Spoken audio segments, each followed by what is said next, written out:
हफ्ते का पहला कारोबारी दिन और ऐसे में फंड का फंडा हमारी बेहद खास पेशकश से हम शुरुआत करेंगे, जहां पर आपको हम मिलवाते हैं फंड मैनेजर्स से और उनके फंड्स पर बातचीत होती है। साथ ही जिस भी तरह के फंड्स को वो हैंडल कर रहे हैं, उस सेक्टर को वो कैसे देख रहे हैं, आगे कितनी ग्रोथ हो रही है, उनके फंड के पोर्टफोलियो में क्या है क्या नहीं है, विस्तार से बातचीत करते हैं। और आज हमारे साथ जो हमारा सेक्टर इन फोकस है वो है BFSI सेक्टर और बैंकिंग फाइनेंशियल सर्विसेज फंड पर हम बात करेंगे, DSP के BFSI फंड पर। और धवल गाड़ा fund manager DSP mutual fund मेरे साथ जुड़ भी गए हैं। धवल, बहुत बहुत स्वागत है आपका हमारी इस बेहद खास पेशकश में। और इस सेक्टर पर तो हम विस्तार से बात करेंगे ही, क्योंकि अचानक से थीमेटिक और सेक्टोरल इन्वेस्टर्स की बहुत ज़्यादा पसंदीदा होती हुई दिखाई दे रही है। लेकिन उससे पहले बाजार की चाल पे थोड़ा सा बातचीत कर लेते हैं, क्योंकि नर्वसनेस और भारी उतार चढ़ाव का माहौल, खासतौर से इलेक्शन नतीजों को ध्यान में रखते हुए या मन मुताबिक जो नतीजे हैं वो ना आते हुए जो उतार चढ़ाव दिखाई दे रहा है, किस तरह से बाजार की इस तरह की चाल को लेकर आप चिंतित हैं? आप इसे कैसे देखते हैं? गहरी गिरावट की आशंका या आहट आपको क्या दिखाई दे रही है, या आपको लगता है, जैसे बहुत सारे एक्सपर्ट्स भी कह रहे हैं, कि शायद नतीजों के बाद ये जो लेवल्स हैं हमें देखने को ही नहीं मिले? अगर आपको भी लंबी अवधि में कुछ कमाना है तो इसी लेवल्स पर आप पैसे लगा दीजिए। कैसे पढ़ रहे हैं बाजार की इस चाल को? 4 जून के लिए सब वेट कर रहे हैं कि क्या नतीजे आते हैं, कितने मार्जिन से गवर्नमेंट को मेजोरिटी मिलती है। इसी पे ज्यादा फोकस है इन द शॉर्ट टर्म।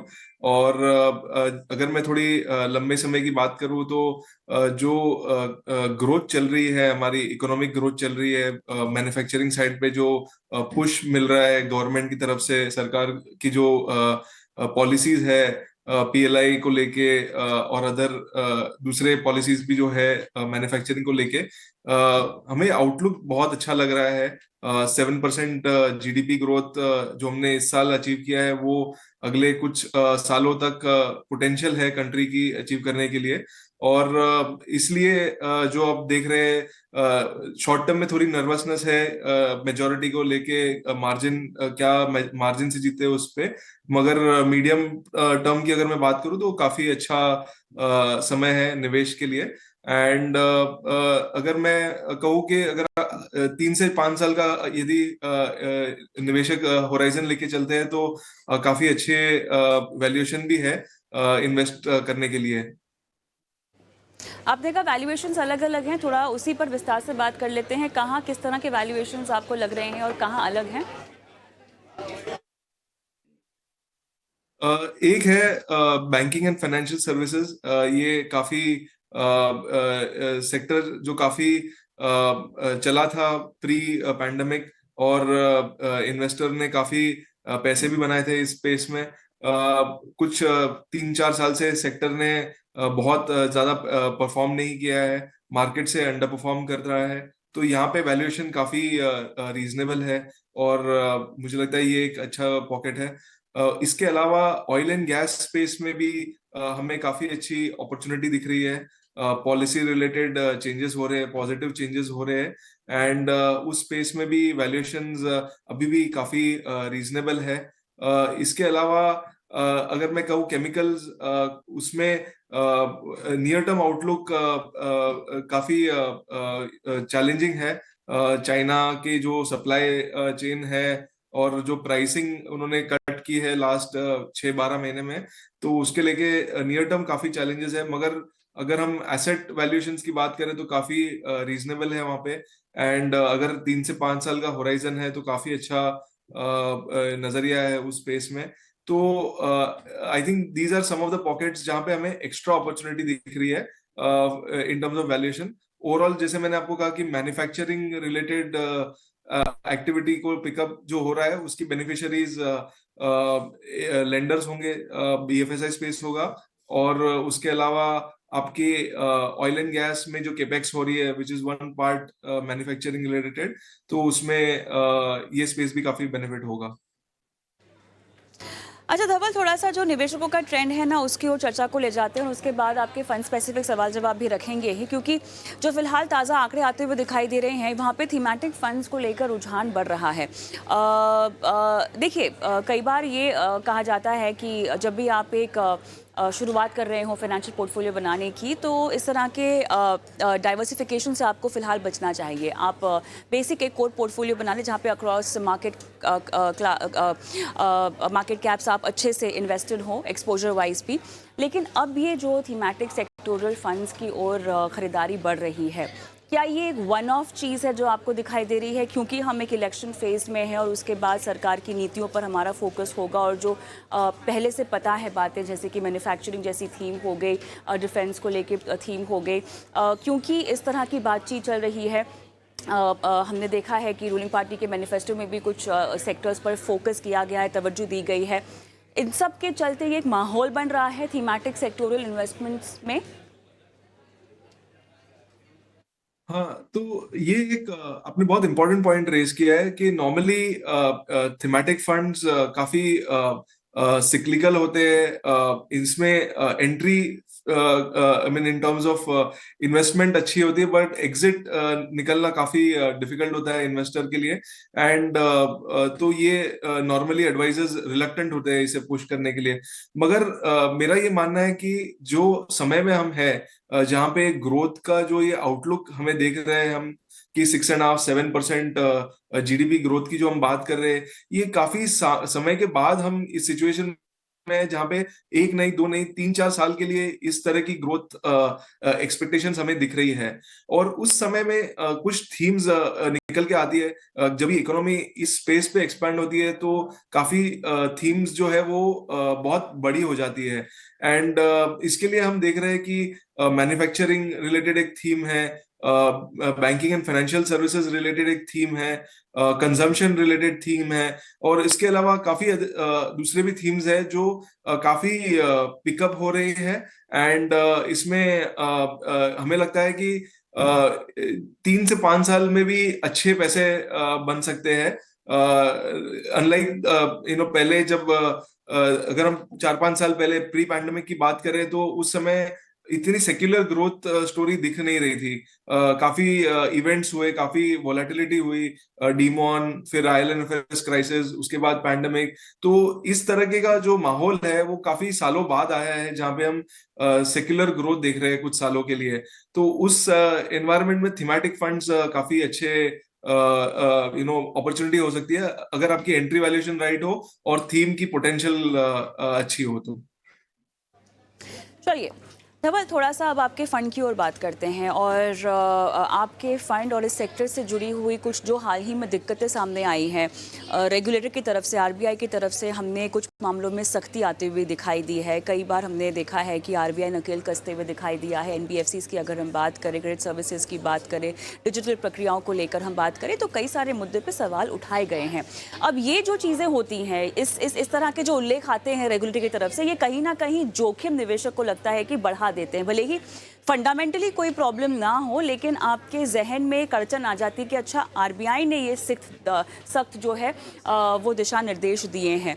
तो इस तरह की खबरों को आप कैसे टैकल करते हैं? बीएफएसआई फंड है तो ऑब्वियसली आपको इस तरह की खबरों का ट्रैक रखना पड़ता होगा, स्ट्रैटेजी बनानी होती होगी जो इन खबरों के चलते इम्पैक्ट करती होंगी आपके फंड से जुड़े स्टॉक्स में। कैसे आप मैनेज करते हैं? रणनीति फिर आपकी क्या हो जाती है? नहीं, ये करंट जो हम सिचुएशन में है वो काफी इम्पोर्टेंट टॉपिक है। एंड मेरा ये मानना है कि रेगुलेटर, स्पेशली हम आरबीआई की अगर बात करें तो ये कुछ सालों में, 5-7 साल में एक बार ये अपनी ट्रेजेक्ट्री जो है, रेगुलेशंस की जो ट्रेजेक्ट्री है वो चेंज करते हैं, और उसे और एक नया बेंचमार्क क्रिएट करते हैं, एक नई लेवल अपनी रेगुलेशन में क्रिएट करते हैं। तो वो मुझे लगता है कि हम उस दौर से गुजर रहे हैं। पिछले अक्टूबर नवंबर में जब रेगुलेटर ने अपनी स्टैंड्स चेंज की, पेनल्टीज को लेके, कस्टमर कंप्लेंट्स को लेके जो उन्होंने अपनी सीरियसनेस दिखाई है। और जो पेनल्टीज पहले हम देखते थे कि कुछ 2, 5, 10, 20 करोड़ रुपए की पेनल्टी लगाते थे, अभी वो अभी इम्पैक्ट ऐसा है कि वो बिजनेस भी बैन कर सकते हैं। तो उससे काफी वोलेटिलिटी क्रिएट होती है। एंड आपकी बात सही है कि ये एक बहुत इंपॉर्टेंट एस्पेक्ट है एज अ फंड मैनेजर।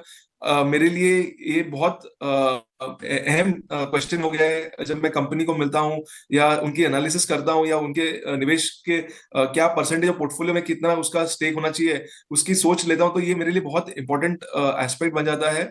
और मुझे लगता है ये शायद अगले 3, 6 महीने, 12 महीने भी ये टॉपिक काफी रिलेवेंट होगा, क्योंकि मुझे नहीं लगता है कि रेगुलेटर अपनी कंप्लीट ट्रांजिशन उनकी हो गई है। तो शायद और कुछ क्वार्टर ये चलेगा, बट उसके बाद एक ऐसा एनवायरनमेंट आएगा जहां हम जो उनकी एंड ऑब्जेक्टिव है वो ये है कि सिस्टम स्टेबिलिटी एंड ग्रोथ की जो मोमेंटम है वो ब्रेक ना हो, वो काफी लंबे समय तक चलती रहे और सिस्टम उसे एनेबल करते रहे। तो वो जो एंड ऑब्जेक्टिव है उसमें काफी अच्छा मुनाफा हो सकता है अगर हम ये नेविगेट अगर हम इस समय को अगर अच्छे से नेविगेट करें। तो मुझे लगता है कि काफी अच्छा आउटकम आ सकता है, काफी लंबा साइकिल हो सकता है ये पैसे बनाना और अल्फा जनरेट करने के लिए। तो ये मेरे लिए अभी फिलहाल काफी इंपॉर्टेंट क्वेश्चन है। और हमने पोर्टफोलियो में भी काफी चेंजेस किए हैं। जब हम बात करेंगे पोर्टफोलियो के बारे में तो उस रिलेटेड हमने काफी चेंजेस किए हैं, कीपिंग इन माइंड कि रेगुलेटर ने अपने जो पेनल्टीज है, एक्शन है, वो काफी टाइट कर लिया है, काफी स्ट्रिंजेंट बना दिया है उन नॉर्म्स को। तो लेकिन बतौर फंड मैनेजर आपकी रणनीति जोखिम को कम करने के लिहाज से फिर क्या होती होगी? तो कुछ चेंजेस जो हमने किए हैं, तो जैसे अगर हम एनएफओ से बात करें, दिसंबर 23 में हमने पोर्टफोलियो में काफी बड़े कॉल्स लिए थे in the non bank and financial services space में। एंड एक कंपनी जो हमारे पोर्टफोलियो में भी थी in a reasonable size was IIFL finance, जहां पे उनके गोल्ड फाइनेंस बिजनेस जो लगभग 30% से ज्यादा उनकी लोन बुक और प्रॉफिट्स में अकाउंट करता है, उस पे बैन लगा। तो हमने उसे काफी कम कर दिया है in terms of weight. And उससे रिलेटेड जो भी दूसरे गोल्ड फाइनेंस बिजनेसेस भी हम ओन करते थे, उन्हें भी हमने काफी उनकी वेट्स काफी कम कर दिए या एग्जिट कर दिए प्रॉफिट बुक करके।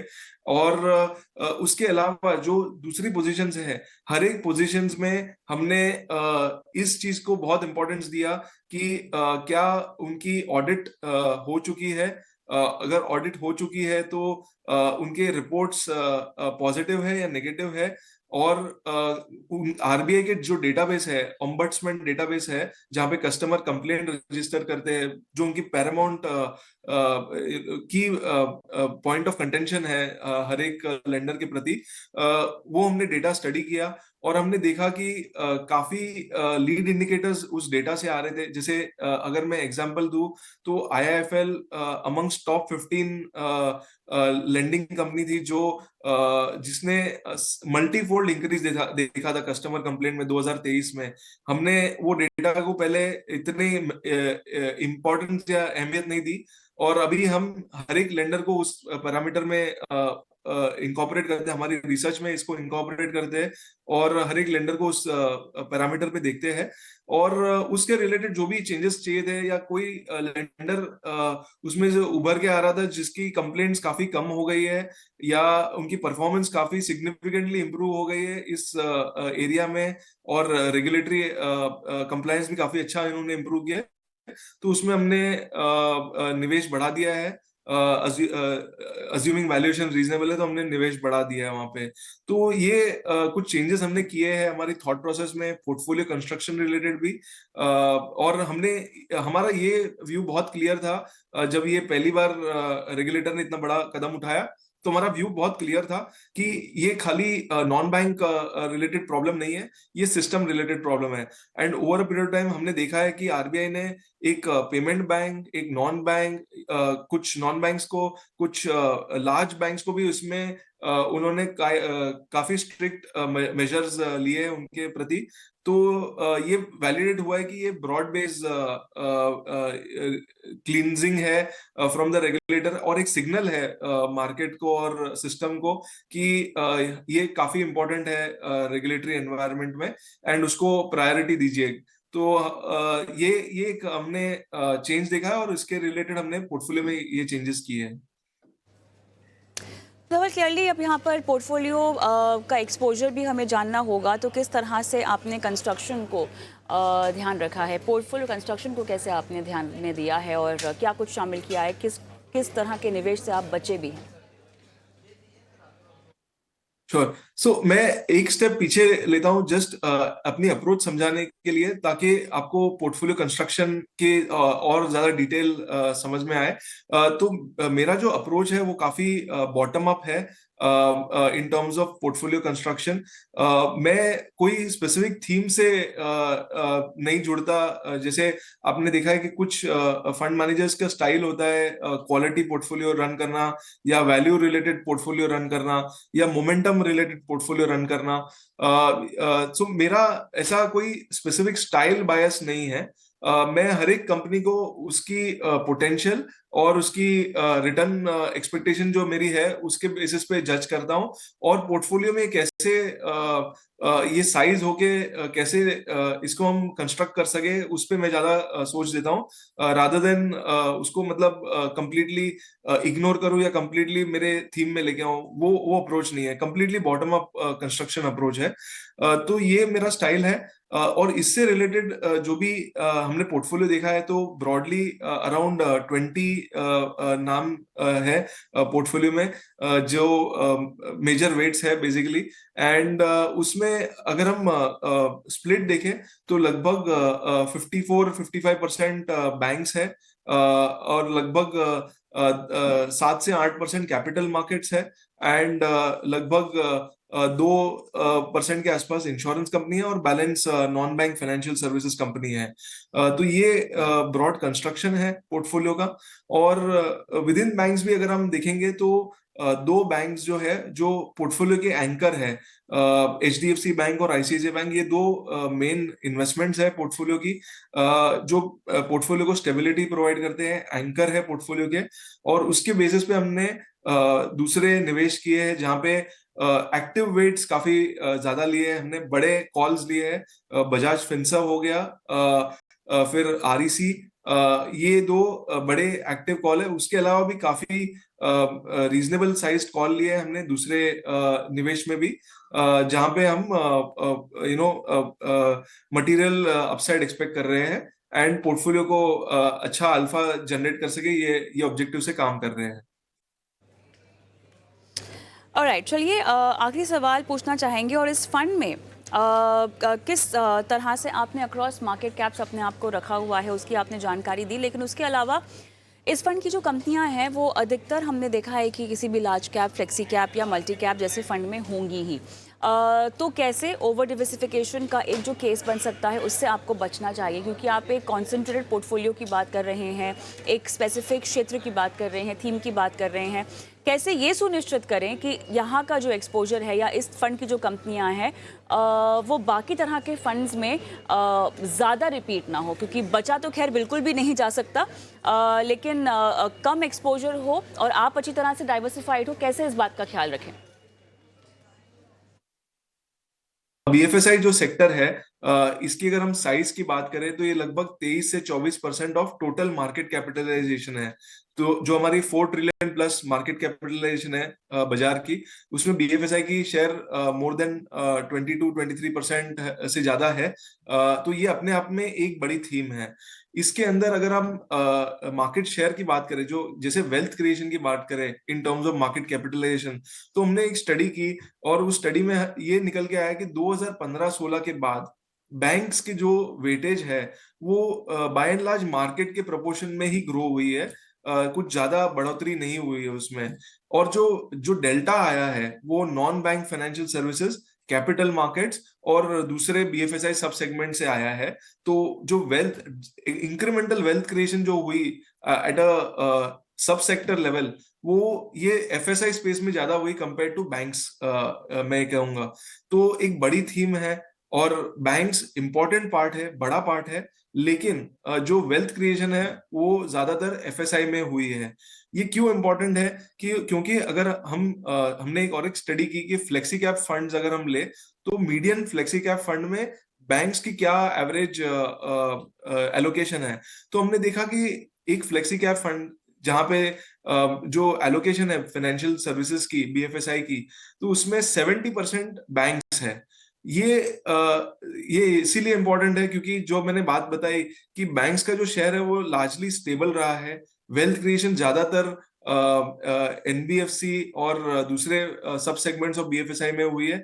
तो ये एक थीमेटिक फंड अच्छे से कैप्चर कर सकता है कंपेयर टू एक फ्लेक्सी कैप फंड जहां पे बेंचमार्क में भी बैंक्स ज्यादा हो और फंड भी उसी तरह से डिजाइंड है।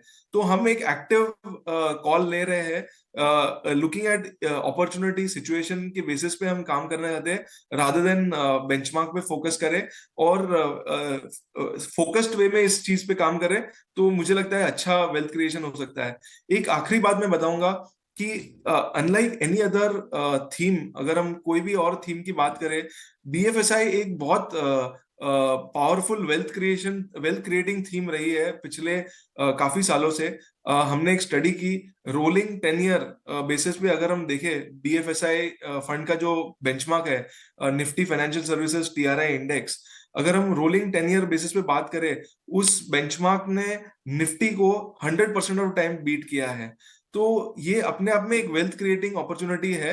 और as an active fund manager अगर मैं इस बेंचमार्क को एक अच्छे परसेंटेज से आउट परफॉर्म करता हूँ, तो इससे इन्वेस्टर को और भी ज्यादा रिटर्न मिलेगा compare to a broad liquid benchmark like Nifty. तो ये वेल्थ क्रिएटिंग अपॉर्चुनिटी है। पैसे ज्यादा पिछले कुछ सालों में एफएसआई में ज्यादा बने हैं compare to banks, and therefore a dedicated BFSI fund is a better way to capture this, इस अपॉर्चुनिटी को अच्छे से कैप्चर कर सकता है कंपेयर टू आपकी डाइवर्सिफाइड फंड जहां पे शायद आपको वो एक्सपोजर नहीं मिल रहे हैं। धवल, मेरे ख्याल से काफ़ी विस्तार से आपने तमाम सवालों के जवाब दिए हैं और न सिर्फ इस सेक्टर को लेकर जानकारी दी बल्कि फ़ंड स्पेसिफिक पे चर्चा की है और साथ ही किस तरह से इस फंड को पोर्टफोलियो में आप समझदारी से, योजनाबद्ध तरीके से जगह दे सकते हैं, तमाम बारीकियां समझाई। बहुत बहुत धन्यवाद आपका इस शो में शिरकत करने के लिए।